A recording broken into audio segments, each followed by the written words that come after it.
Welcome back. Krishna జిల్లా పామరు మండలం పెదమద్దాలిలో వంగవీటి మోహన రంగా విగ్రహాన్ని ఆవిష్కరించారు.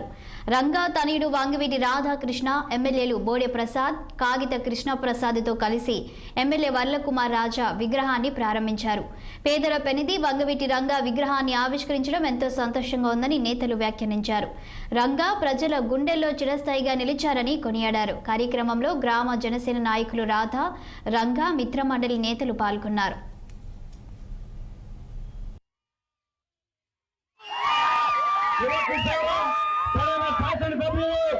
కాగిత కృష్ణప్రసాద్ గారికి, పెనమలూరు నియోజకవర్గ శాసనసభ్యులు బోడే ప్రసాద్ గారికి, అదేవిధంగా వేదికపై ఉన్న అతిరథ ఆరోగ్యులందరికీ కూడా, చెన్నిపాటి శ్రీనివాసన్న గారికి, అందరికీ, రంగా అభిమానులందరికీ,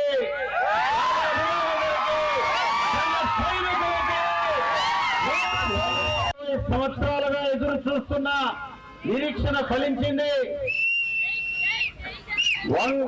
వంగవీటి మోహన రంగా గారి విగ్రహం పెదమద్దాలిలో పామరు సెంటర్ లో ఈ మంచి ప్రభుత్వం వచ్చిన 6 నెలల్లోనే సార్థకమైంది.